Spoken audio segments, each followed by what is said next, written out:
look at the Denver Nuggets and say, whoa, just a week ago, they were that minus 115 or so price. Now we're looking at them at a 7-1 price. Any chances the Nuggets can actually come back? I think this is going 6 or 7 games, so I think that could be a little bit of a tighter spread between those two. But when you got those two guys, those two monsters, and Towns and Edwards, it's just really hard. The Early Line, only on SportsGrid. Every missed call, the entire game, whether it's a charge or a block or a deflection that was wrong or a foul that should have been called that wasn't called or vice versa. Give me a 48-minute report. And people that will understand that there's so many mistakes that the referees make over the course of the game that referees, ready folks, don't decide the outcome. Betting above the rim, only on SportsGrid. It's smarter to be on SportsGrid, your 24/7 sports wagering network. The Early Line. Magical and historic season in Lincoln, Nebraska continues. He is the best player in the NBA, but also in the biggest moments where the national media is watching. Newswire. Something that we have never seen happen before with one of the iconic coaches in the game. Pharrell, coast to coast. The team covers. It's automatic. It's every time. Not sometimes. It's every time. Game time decisions. Luka is actually far more dangerous from three on the road this year than at home. This game here tonight, you may want to consider taking as many points as humanly possible. In-game live, prime time. We got not one, but two coaches fired systems in place. Sports Rage Late Sort of Night. has letdown written all over it. It's going to be hard to match the emotion that they played with the other night. It's smarter to be on SportsGrid. Great.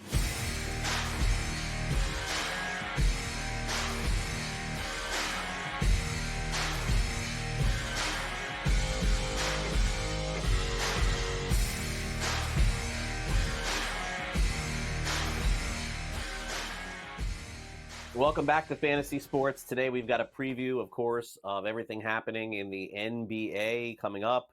Adam Kaufman will join us. Also, Gray Albright weighs in on the past week of fantasy baseball, so make sure you stay tuned to that. But for now, for those of you getting ready to play the Saturday slate over on DraftKings and playing a little baseball this afternoon, we're here to help. Davis has got a lineup all set for you this afternoon. So let's get right to it. Without further ado, we won't waste any time. Let's take a look at who Davis has in his lineup, and then, of course, Davis will tell you some of the reasoning behind it. Easy to go with these two guys, although, my gosh, has the pricing gone up on Shota Imanaga of the Cubs.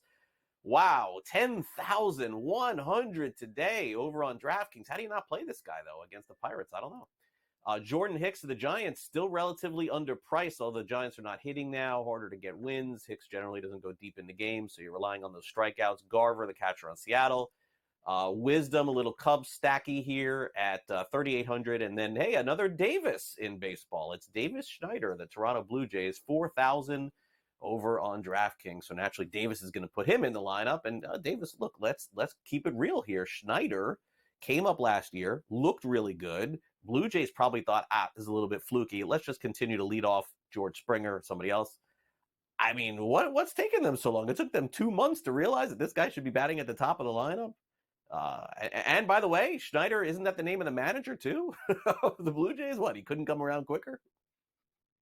It is one of those interesting things. I randomly just follow some Blue Jays fans on Twitter from, other stuff, their football people or whatever. And I have noticed just a real undercurrent of frustration of like, why can't this Davis Schneider guy just be like our best hitter? Why can't he just be our leadoff guy, our 2-hole hitter, our 3-hole hitter, and we play him every single day? The Imanaga stuff, I mean, look, the guy is a .96 ERA. He's 5-0, sub-1 whip, 24 fantasy points per game. He has rolled through the Braves. He's rolled through the Padres. He's rolled through the Boston Red Sox. He's rolled through, how about the Dodgers, right? I mean, he just has been, no question about it, the best pitcher in baseball. Will it last? I mean, I don't know. I just told you guys heading into the break, I was going to bet on Shota Imanaga to win the NL Cy Young. So I think I probably believe that it will. I think he is pretty clearly the strongest starting pitcher play of the day. prefer him by a lot to Luis Castillo, who's pitching against the Orioles. Prefer him by a lot to Kevin Gausman, although I think Gausman is a pretty interesting tournament option. He did just allow 7 earned runs in his most recent start to the Minnesota Twins. But before that, rolled through both the Dodgers and the Nationals, but not going with him for our second starting pitcher, going with Jordan Hicks, who was, has not been good in his most recent 2 starts or 3 starts, but they were home to the Dodgers, at the Rockies, at the Phillies. Those are pretty difficult matchups. He did crush the Pittsburgh Pirates earlier in the year, crushed the Padres twice. As long as he's healthy, I'm going to feel pretty good about using it, particularly at these salaries. And he's got quite a good matchup with the Rockies at home. Mitch Garver, one of the few guys in baseball who's a catcher who gets a good lineup position and even will DH sometimes. So seeing him down here at the reduced salary against Dean Kramer, who we just talked about, I like this matchup for the Cubs today a good bit. Patrick Wisdom actually weirdly has changed up his approach at the plate. He used to be a huge strikeout guy. Like, I remember going to go look at his Fangraphs page when he first came up after his minor league stuff and being like, I don't know if this is going to work out, but feel pretty strong about him. Schneider has been pretty much the best hitter on the roster for the Blue Jays this season. And you're right. I could not pass another fellow mustachioed Davis. It just the opportunity was too perfect for this slate. I understand. All right, fair enough. Now let's go to the mini Baltimore stack that Davis has. Westberg at third at 5,100. Henderson at 6,100. Canzone, the outfielder on Seattle. Obviously, it goes without saying, guys like Canzone, Siri, platooning type players, make sure they're in the lineup before you set this lineup today, because that is not a guarantee with anybody on Seattle or Tampa Bay. It's just the way that they do things outside of like Julio Rodriguez and a few others. And then Giancarlo Stanton of the Yankees, 4,300. Davis, let's break it down here as we close out the offense.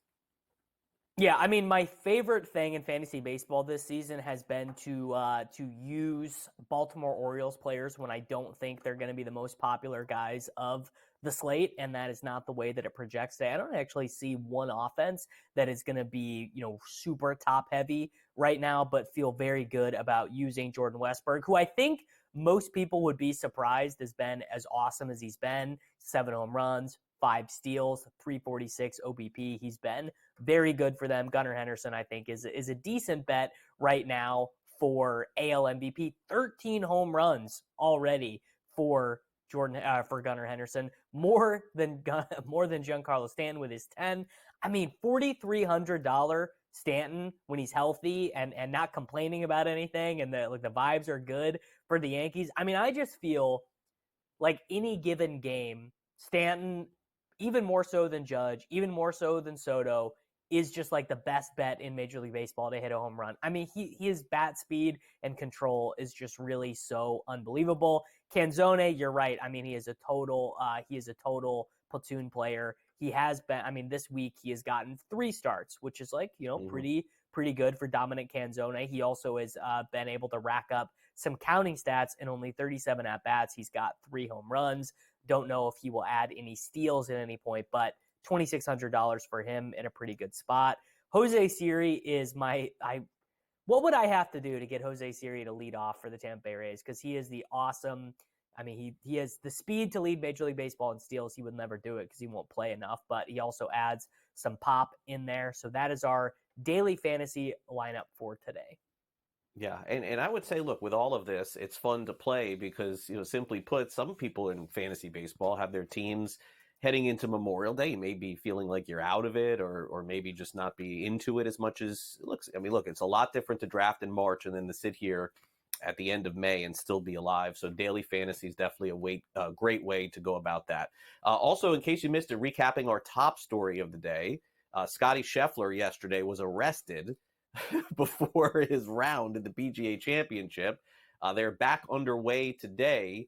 And yeah, that's a real mugshot from a player on the PGA Tour who went out there and is still not the favorite to win the PGA Championship, but he is running second right now to win the PGA Championship, as you could see. So, Davis, I guess I would ask you here, looking at the leaderboard here, I mean, Xander's played really, really well, and I kind of feel like if he just plays like this, he's going to win this thing this weekend. But it's Xander, so I don't know. Like going into the last round with 3 holes to go, that would be my concern, I guess. I mean, I would have the exact same concern as you, and in fact, I bet pretty heavily against Xander having that outcome this weekend. I did not play him at all in any of my lineups on DraftKings. 300 teams or whatever. No, Xander went much heavier on Bryson. And if we look at the PGA Championship leaderboard, there are a couple names I think that Xander should be very concerned about. The first one being Colin Morikawa, who is only 1 stroke behind him. They're actually finishing up round 2 right now because of that fog. I think round 3 is going to start right about the time you and I get off air. And then Bryson is sitting there tied with Scotty at 9 under par. Those are, and the presence of Scotty and Hovland. There are a lot of guys, major championship pedigree, guys who are not going to be scared of the moment. I mean, I guess Bryson could lose his mind for a different reason because Bryson, that Sunday round at Augusta, Craig, I really woke up that Sunday morning thinking Bryson can do this. He's got the distance, and he loses his mind. I don't think due to nervousness. I think he just is predisposed to lose his mind. But Morikawa, Hovland, and Scheffler, I do not think Xander is going to win this tournament. All right, well, we will see. Brooks Koepka also within range here, jumping into the leaderboard as well. All right, coming up next, it's time for us to preview the daily fantasy slate and the game tonight. It is Mavericks Thunder. Get your coin out and flip that thing. Who's going to win tonight? I'll tell you next.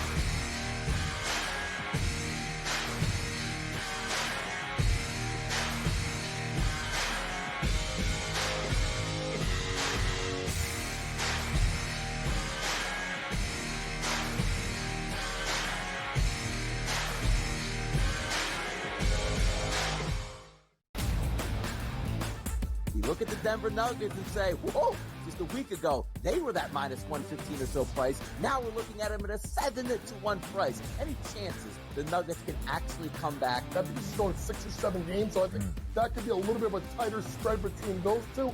But when you got those 2 guys, those 2 monsters, and Towns and Edwards, it's just really hard. The early line, only on SportsGrid. Every missed call, the entire game, whether it's a charge or a block or a deflection that was wrong or a foul that should have been called that wasn't called or vice versa. Give me a 48-minute report. And people that will understand that there's so many mistakes that the referees make over the course of the game that referees, ready folks, don't decide the outcome. Betting above the rim, only on SportsGrid. It's smarter to be on SportsGrid, your 24/7 sports wagering network. The early line. Magical and historic season in Lincoln, Nebraska continues. He is the best player in the NBA, but also in the biggest moments where the national media is watching. Newswire. Something that we have never seen happen before with one of the iconic coaches in the game. Pharrell, coast to coast. The team covers. It's automatic. It's every time. Not sometimes. It's every time. Game time decisions. Luka is actually far more dangerous from 3 on the road this year than at home. This game here tonight, you may want to consider taking as many points as humanly possible. In-game live, prime time. We got not 1, but 2 coaches fired systems in place. Sports Rage Late sort Night. of has letdown written all over it. It's going to be hard to match the emotion that they played with the other night. It's smarter to be on SportsGrid.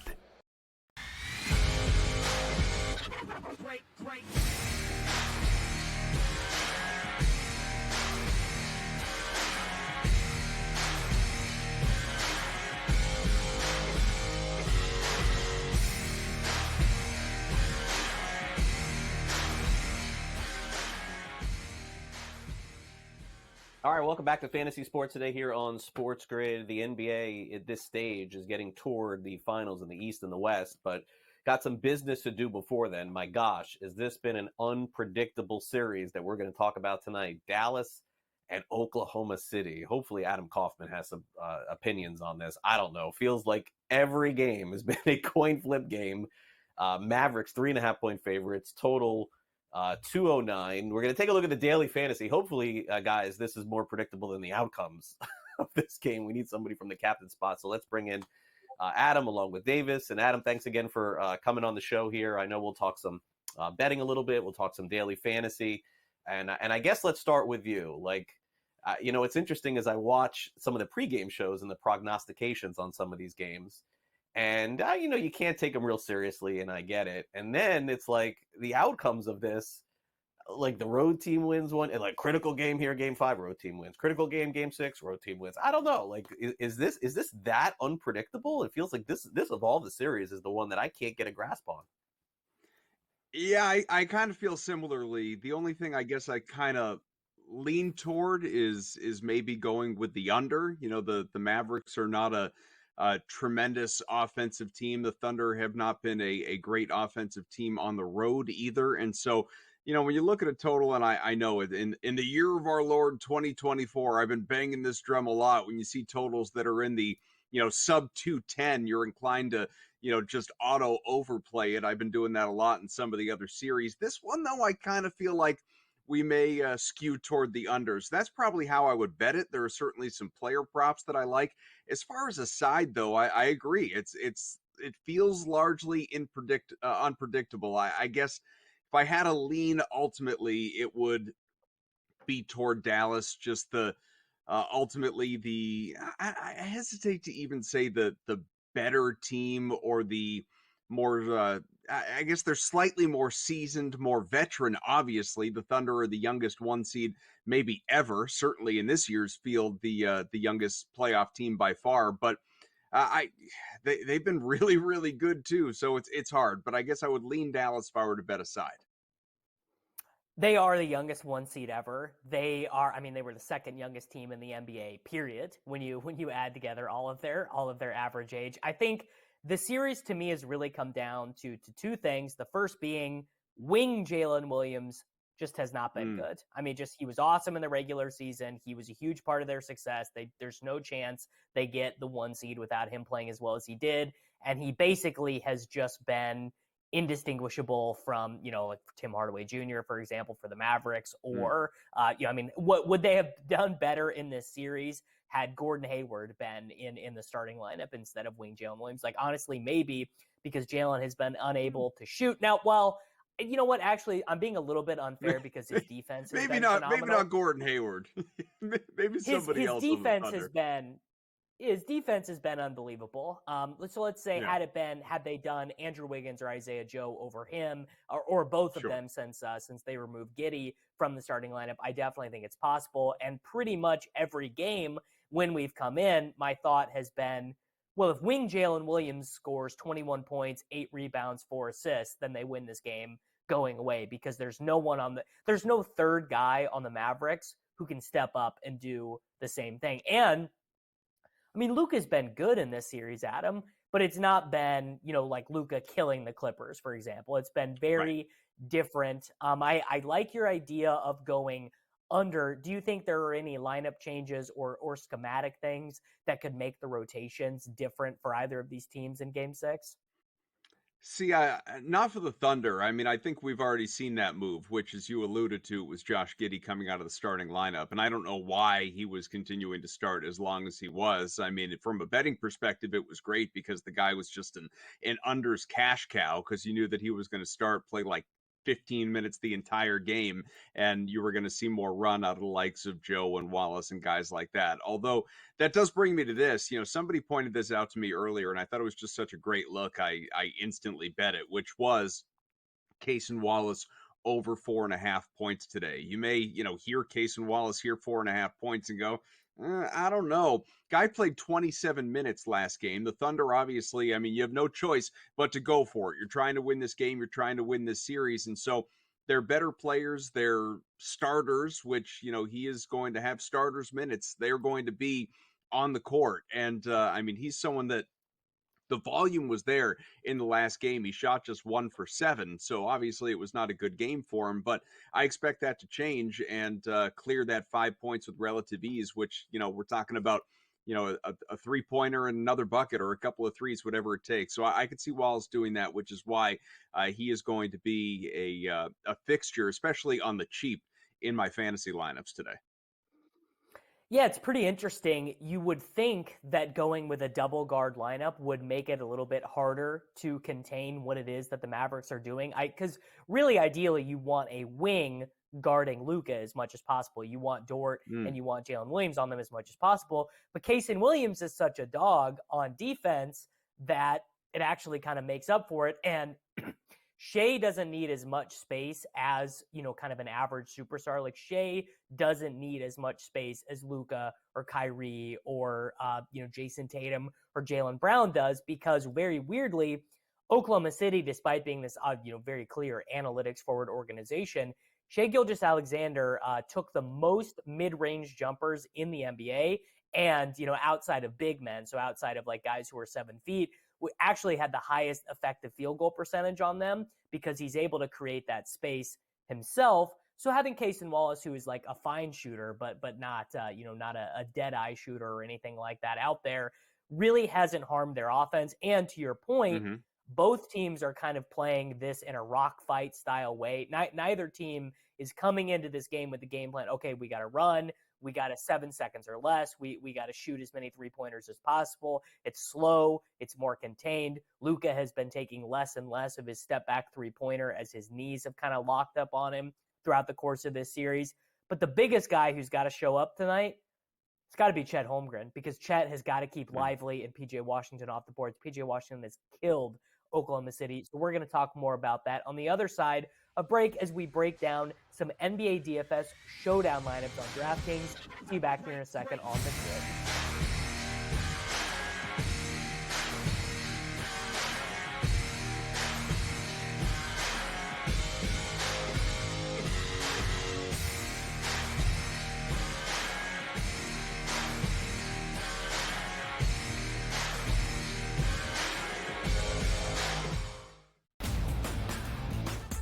Look at the Denver Nuggets and say, whoa, just a week ago, they were that minus 115 or so price. Now we're looking at them at a 7-1 price. Any chances the Nuggets can actually come back? I think this is going 6 or 7 games, so I think that could be a little bit of a tighter spread between those two. But when you got those two guys, those two monsters, and Towns and Edwards, it's just really hard. The early line, only on SportsGrid. Every missed call, the entire game, whether it's a charge or a block or a deflection that was wrong or a foul that should have been called that wasn't called, or vice versa. Give me a 48-minute report. And people that will understand that there's so many mistakes that the referees make over the course of the game that referees, ready folks, don't decide the outcome. Betting above the rim, only on SportsGrid. It's smarter to be on SportsGrid, your 24/7 sports wagering network. The early line. Magical and historic season in Lincoln, Nebraska continues. He is the best player in the NBA, but also in the biggest moments where the national media is watching. Newswire. Something that we have never seen happen before with one of the iconic coaches in the game. Pharrell, coast to coast. The team covers. It's automatic. It's every time. Not sometimes. It's every time. Game time decisions. Luka is actually far more dangerous from 3 on the road this year than at home. This game here tonight, you may want to consider taking as many points as humanly possible. In-game live, prime time. We got not one, but 2 coaches fired systems in place. Sports Rage This late sort night. of has letdown written all over it. It's going to be hard to match the emotion that they played with the other night. It's smarter to be on SportsGrid. Great.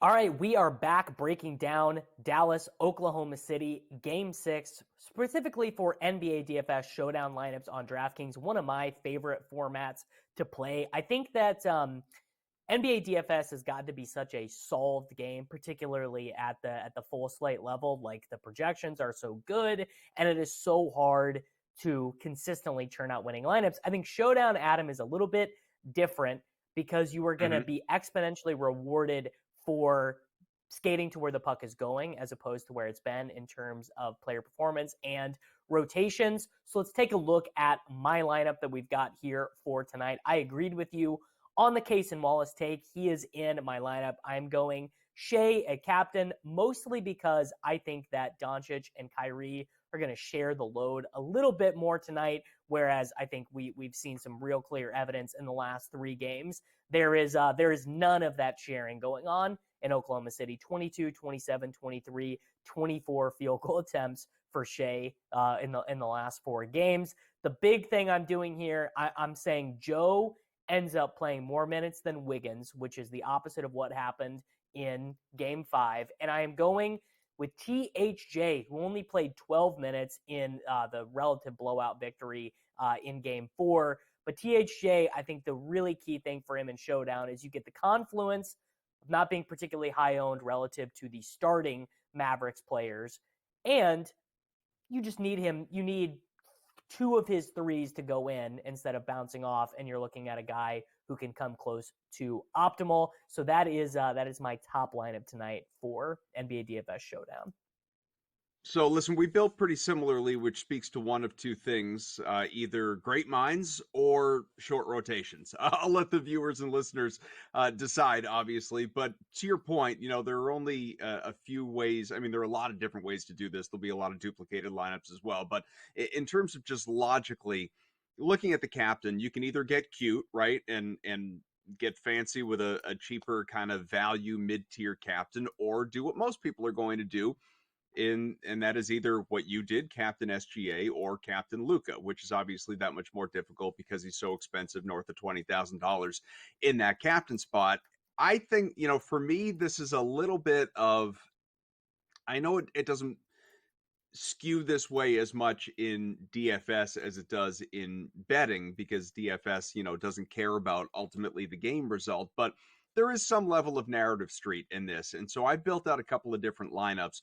One that in my head is, okay, this more favors a Dallas Mavericks win, and the other more favors a, Oklahoma City Thunder win. And so starting with OKC, because, you've got SGA captain, I do as well in that spot. Now, SGA has gone for at least 46 DK fantasy points in 8 straight games. He has gone for 50 plus 6 times. He's hit 60 in there as well. But when you do that, again, you got to figure out what the rest of the lineup is going to look like with some level of value after naturally you put in Luka, because fading Luka is just, that's crazy talk at this point in time. He is coming off a almost 70-point fantasy performance. He is, 23, 12, 7, and 2, his averages over his last few games at this point, as he starts to finally heat up after a slow start to the series. So SGA and Luka, and then from there, I'm with you. I have Wallace. I have Joe. I have Jalen Williams, big Jalen Williams, which, I do as, with a little bit of pause, a little bit of trepidation, because I know he's been inconsistent in this series. And a guy that you mentioned before, Chet Holmgren, who, again, if I believe the Thunder are going to win, I think that Holmgren is going to be a part of it. So I have him in there as well. But if I'm on the Dallas side of things, which, again, is where I lean, so this is the lineup that I would probably ultimately prefer, it is Luka in the captain spot for all the reasons that I already outlined. SGA, you have to have in there. I mentioned Wallace. He is in there. Jalen Williams, again, big Jalen Williams. Also have Josh Green, who's going to get decent run for Dallas. And then, and this may, prevent some level of dupes because a lot of people are going to be fading him, I have Kyrie Irving in there. Now, Irving's usage is down. He has sub 25 fantasy points each of his last couple outings. He has not been good. But again, if I think Dallas is going to win this game, sort of similar to the whole Chet SGA thing, I just don't think that Luka can do it by himself. I think you're going to need to see a decent performance today out of Irving. So those are my 2 builds.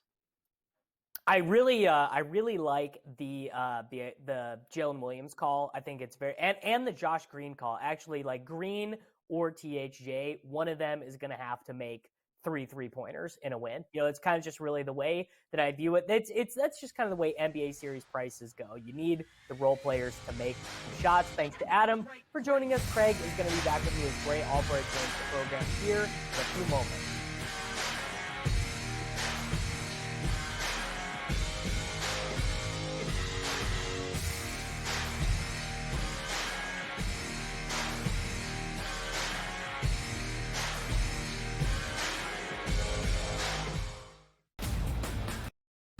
You look at the Denver Nuggets and say, whoa, just a week ago, they were that minus 115 or so price. Now we're looking at them at a 7-1 price. Any chances the Nuggets can actually come back? I think this is going 6 or 7 games, so I think that could be a little bit of a tighter spread between those two. But when you got those two guys, those two monsters, and Towns and Edwards, it's just really hard. The early line, only on SportsGrid. Every missed call, the entire game, whether it's a charge or a block or a deflection that was wrong or a foul that should have been called that wasn't called or vice versa. Give me a 48-minute report. And people that will understand that there's so many mistakes that the referees make over the course of the game that referees, ready folks, don't decide the outcome. Betting above the rim, only on SportsGrid. It's smarter to be on SportsGrid. Your 24/7 sports wagering network. The early line. Magical and historic season in Lincoln, Nebraska continues. He is the best player in the NBA, but also in the biggest moments where the national media is watching. Newswire. Something that we have never seen happen before with one of the iconic coaches in the game. Pharrell coast to coast. The team covers. It's automatic. It's every time. Not sometimes. It's every time. Game time decisions. Luka is actually far more dangerous from 3 on the road this year than at home. This game here tonight, you may want to consider taking as many points as humanly possible. In-game live, prime time. We got not one, but 2 coaches fired systems in place. Sports Rage This late sort night. of has letdown written all over it. It's going to be hard to match the emotion that they played with the other night. It's smarter to be on SportsGrid. Great.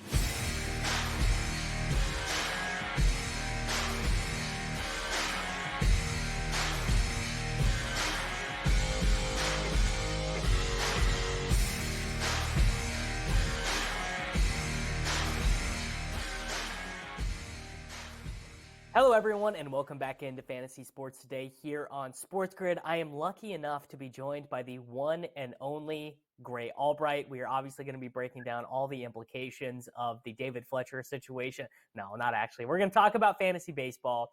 We're going to talk about a guy who, honestly, as a very casual fantasy baseball player, Gray, I pay close attention. I play all these DFS slates, but I am not in the weeds grinding, NFBC fab as much as I used to be back in the day. So the idea of Tarek Skubal, who started 15 games last year, was unbelievable in those games. Just turning up, being the ace of all aces, basically the number one guy you want to have on your team in fantasy baseball. I was a little bit taken aback by this. I found this to be surprising, particularly because Skubal was so bad in 2020 and 2021. I mean, is Tarek Skubal the best pitcher in fantasy baseball? Arguably, yes. So it's between probably him, Zach Wheeler, and Corbin Burns are probably the top 3. Skubal, for the uninitiated, Skubal took a step forward about 2 years ago, where he really honed in his command, and he was able to, and because of the command is so good now, he's able to pinpoint his fastball, which was previously solid, but nowhere near as effective as it's been like recently in the last 2 years. And that was coming off of the injury last year. So he's now roughly like at least the top 5 starting pitcher, roughly maybe the top 3. He is as good as advertised. His one drawback for season long fantasy is going to be his inability to throw many innings. Like last year, you mentioned he had 15 starts. He threw about 80 innings. This year, maybe he gets to 120 innings. That's nowhere near a number that, like, the other guys I mentioned, the Zach Wheelers or the Corbin Burnses are going to get to. They'll probably be pushing 170 plus innings. But yeah, Scooble's as good as those other guys. Probably a 10.5, 10 plus K per nine, a low 2, if not in the ones on the walk per nine. He's like neutral luck 2.5 ERA guy. Like, he's really good. It's kind of crazy. Out of all the Tigers starters that seem to be, in the pipeline for them, there was like the Casey Mizes, the Matt Mannings. There was a bunch of guys there that looked like they could have developed at some point, and Scuba was the one that ended up developing. Yeah, and Reese Olson, too, I think, is the other name that's been surprising for Detroit this year. All right, Gray, let's get into closing position for the New York Mets. Edwin Diaz, all the numbers look good, but he's blowing saves. Maybe it's just not getting enough time. I mean, he did pitch well in the spring and seemed to be perfectly fine at the end of last year when he was throwing bullpens. But the Mets fans right now are, up in arms, basically saying that he shouldn't be closing games for them anymore. I mean, that kind of switched here in 2 months of time. But, I suppose Diaz will get it figured out. Again, I look at the numbers here, and it just seems like him walking guys has been the issue. 27 strikeouts in 17 innings. Yeah, so last year he had the unfortunate knee injury in the WBC, and now I don't know really exactly what's going on, to be totally frank, but his velocity on his fastball is down 3 miles per hour, and that's pretty dramatic on average. So if so then his Ks are down also pretty dramatically. They're down from a 17 K per nine to a 13 K per nine. His walks are up, so that's not good. Yeah, I think there's something wrong here. I don't know, like, I'm not a doctor. I have no idea. Maybe the knee isn't 100%. Maybe the entire year having off last year is like, he wasn't getting into shape as he should have been. I have no idea. Literal speculation, but there's something wrong here. It's not there. The numbers aren't lying. Like, he is not the same pitcher as he was. Can he still be effective? Yeah, absolutely. Like, he's not a terrible pitcher by any stretch of the imagination. He's still throwing 96 miles per hour. He's just not hitting 99. He's still striking out a ton of people. He can be good, but he does not look as good as he was, 2 years ago. All right, Alec Boehm. I mean, I have a very important question to ask you because I've got a stack of Alec Boehm PSA 10s sitting behind me. You just can't see them there. Is this Gray finally the breakout? Leads baseball in doubles, 331 batting average. The walks are up, the strikeouts are way down. Hard hit rate's up, exit velocity's up, line drive rate is fine, but he's also pulling the ball a little bit more. I mean, are we getting age 27, the real Alec Boehm breakout, or is this just like a nice little 3-week stretch and he'll be the same Alec Boehm we've known for his entire career? Yeah, so on Razzball, this past Friday, someone wrote an article about Alec Boehm talking about how his power is actually developing and is going because of the new StatCast. I don't know if people are familiar, but there's new StatCast stats, and they're now measuring players' bat speeds and blasts and squared up and all. There's a bunch of new stats. So anyway, the article basically was saying that Alec Boehm is taking the next step in his evolution. He is becoming a better hitter. He, if you look at his underlying numbers, they look fantastic. His walks are way up, his strikeouts are down, and they were already really low to begin with. He's squaring up everything. He's basically one of the best hitters in baseball. He's just not elevating the ball as much as maybe you would like to see for homers, but that could come at any moment. He's basically, I would say he's probably a top 30 hitter right now, and that could become a top 15 hitter if he just elevates just a hair bit more and the power gets even more dramatic. But he looks good. He looks like he could potentially be in the running for like NL MVP. He's fantastic hitter. Yeah, needs a few more home runs, I think, to get into that category. Real quick, Greg, before you go, I'm curious that we were going to talk about some other stuff. I'm going to pivot away. How about this Robert Gasser character, this pitcher for Milwaukee that we've seen come up and do such a nice job? I know he's going to pitch here in South Florida next week as well. Was he in the NL format in your expert leagues? Was he drafted? Was he fab budgeted? What happened with him? No, Gasser was fabbed the 2 weeks ago when he first came up. I believe it was like in the $30 to $40 range out of 1,000.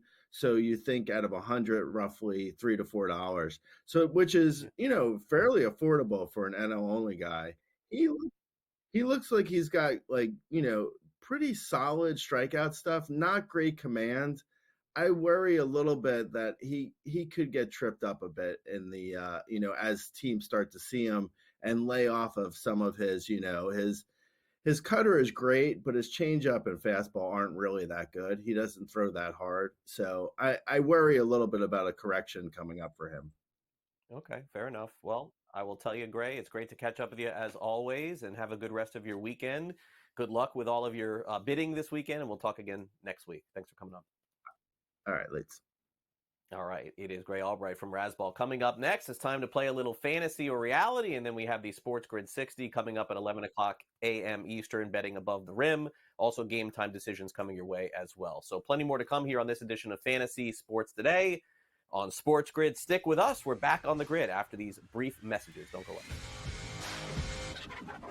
Break.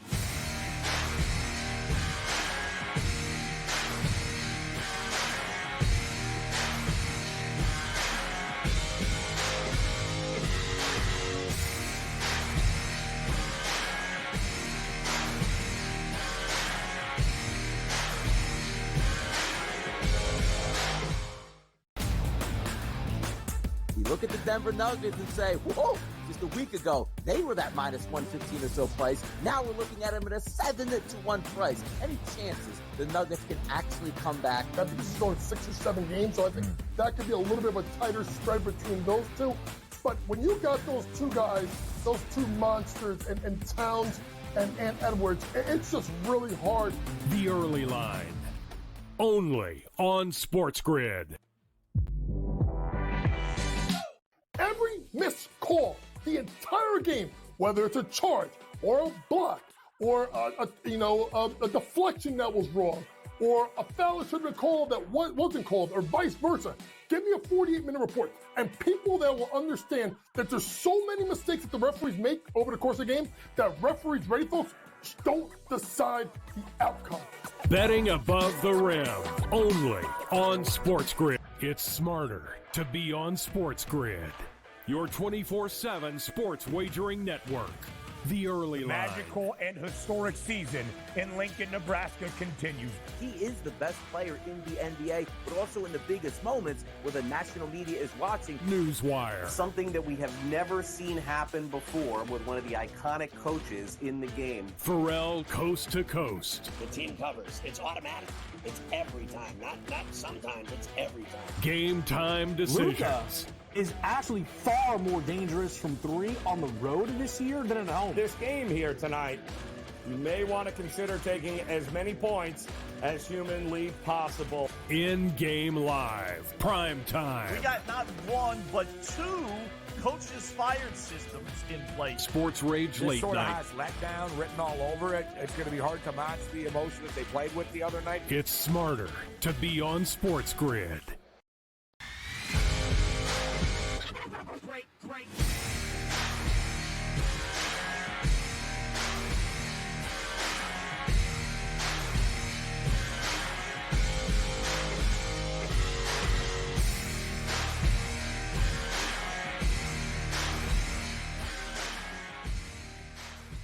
Welcome back to Fantasy Sports Today here on Sports Grid as we get ready to send you off to Betting Above the Rim coming up at the top of the hour. Let's play a little game. We call it Fantasy or Reality.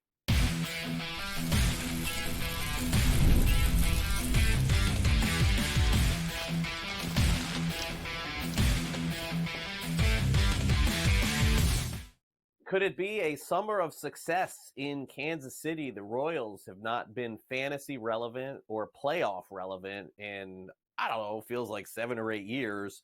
But here they are back again. That American League Central, very competitive. Cleveland competitive, KC, Detroit's pitching well.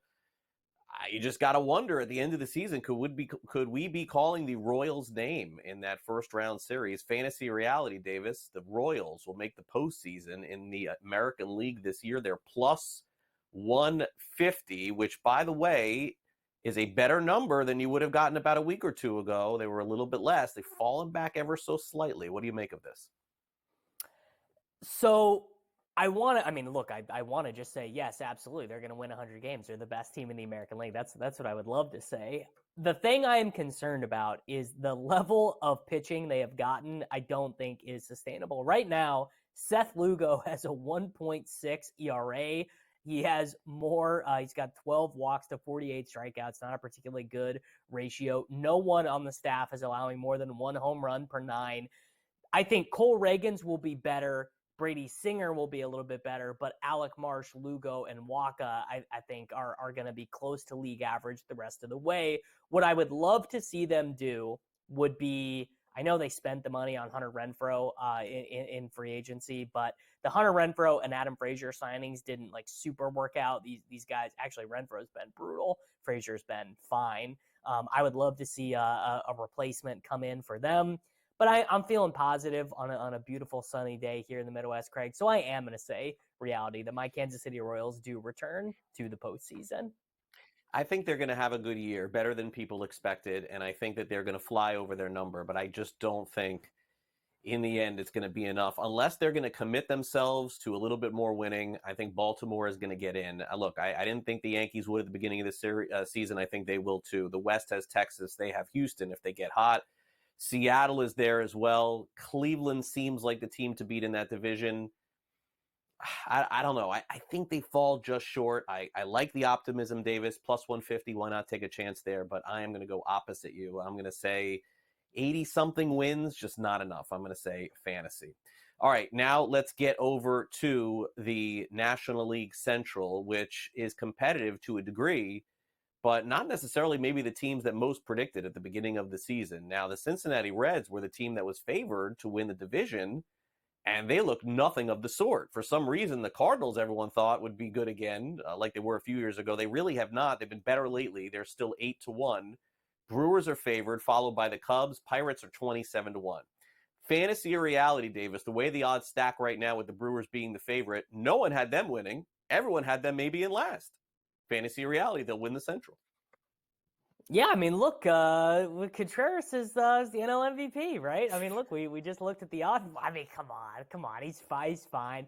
This team is so fine. Bryce Terang, fine. Willie Adames, fine. Sal Frelick, fine. Jake Bauers, fine.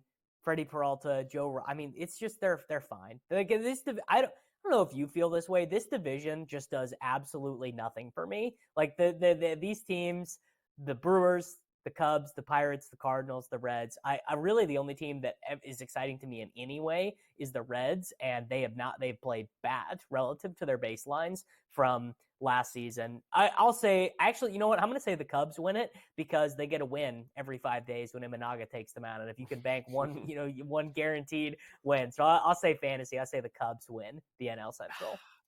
Yeah, I mean, it's surprising for me that I'm going to say reality here.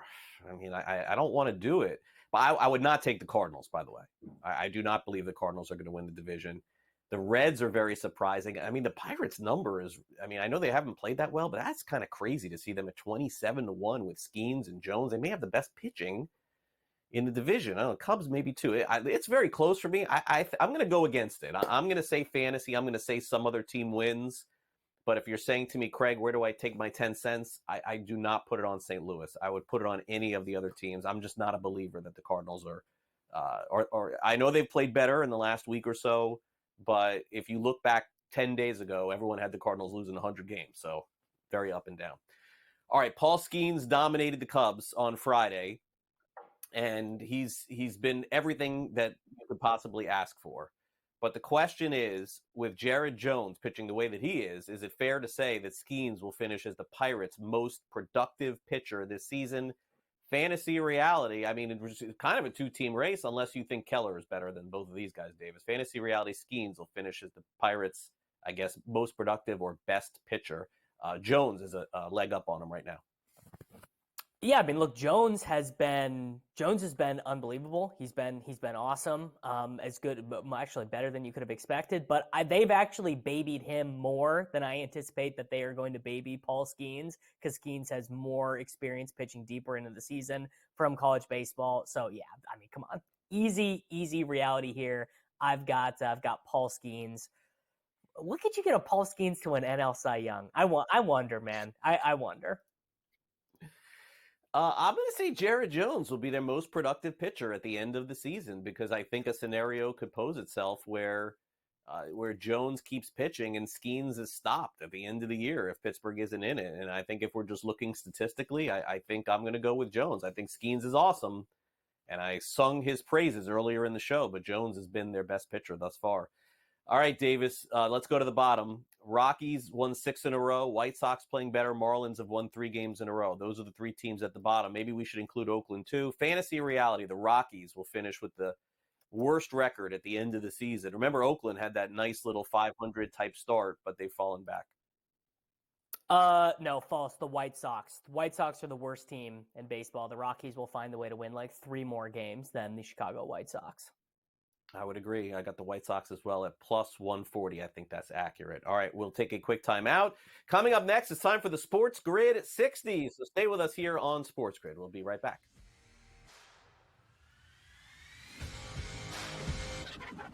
Great.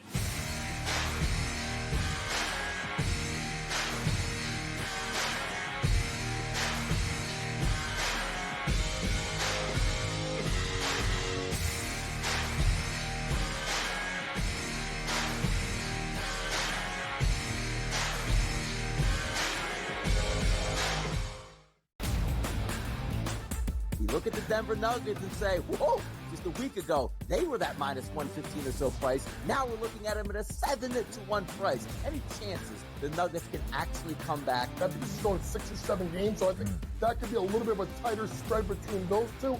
But when you got those 2 guys, those 2 monsters, and Towns and Edwards, it's just really hard. The early line, only on Sports Grid. Every missed call, the entire game, whether it's a charge or a block or a deflection that was wrong or a foul that should have been called that wasn't called, or vice versa. Give me a 48-minute report. And people that will understand that there's so many mistakes that the referees make over the course of the game that referees, ready folks, don't decide the outcome. Betting above the rim, only on Sports Grid. It's smarter to be on Sports Grid, your 24/7 sports wagering network.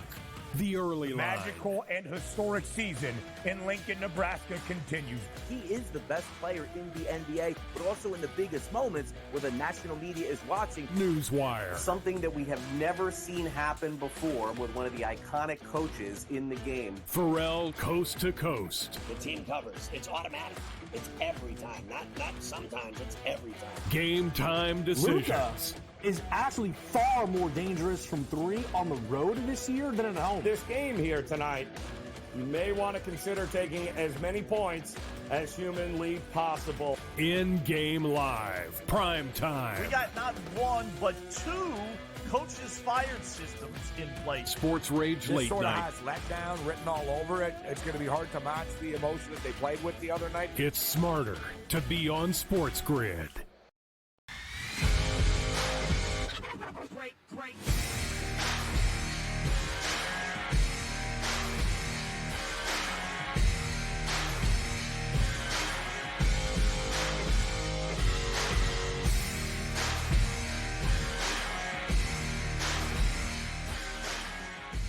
Little tidbit before we hit the Sports Grid 60. Let's show it to you. We talked a lot about Tariq Skubal today on the show. He's in line to maybe make the start for the American League in the All-Star game, and certainly in line to get a little bit more run support, Davis. 1.1 run support per 27 outs. Is that right?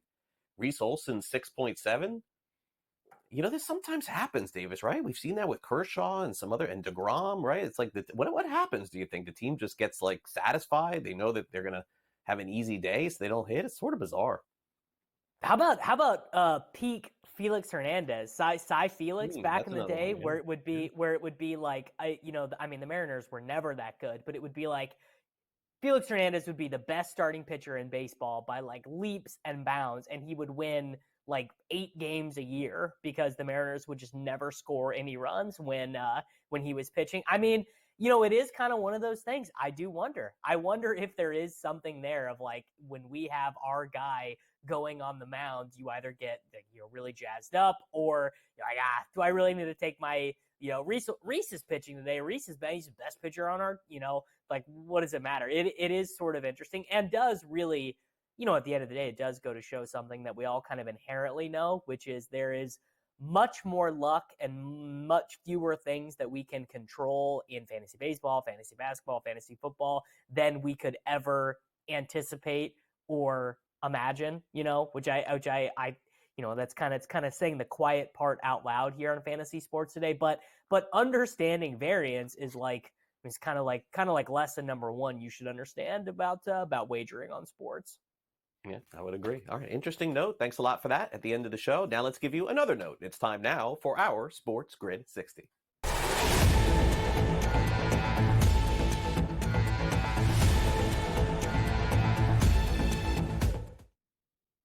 All right, Craig. So there's been this recent trend. There's been this recent trend which I actually really like, which is bringing in behind the scenes moments of drafts and of trades. And this is obviously, you know, we used to hear these things. These stories would leak out back. I mean, in fact, you've probably reported on many of these where it's like, oh yeah, when the Marlins traded, you know, this great young starting pitcher to this other team, this is what was going on in the room.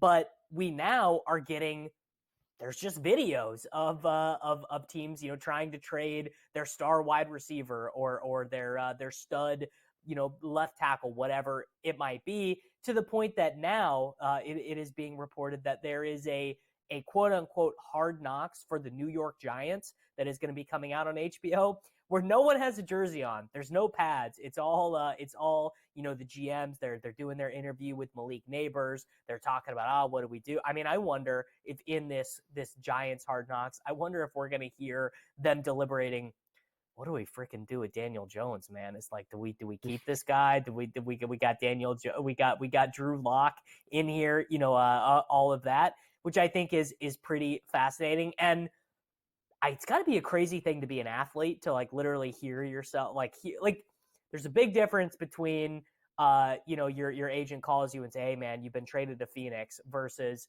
you hear what your GM literally is like, yeah, you know, to get Chris Paul off our roster, you'll have to give us X, Y, and Z because we don't want to pay him this. It is just kind of interesting. But I will be looking forward to hearing the Giants GM say, I do or don't want Daniel Jones to be my quarterback on this documentary. Yeah, and that's coming up in July, by the way, and I hope those new jerseys for the Giants aren't featured, because, my gosh, I don't know what in the world they were thinking with those. Okay, hey, we got to end the show with you know, a professional sports player being arrested and then playing on the PGA Tour. I mean, this is crazy stuff. I was trying to think of comparisons here for the Sports Grid 60 at the end. The guys will just love showing this mugshot, by the way. This is like the 4th time we've shown it here on the show.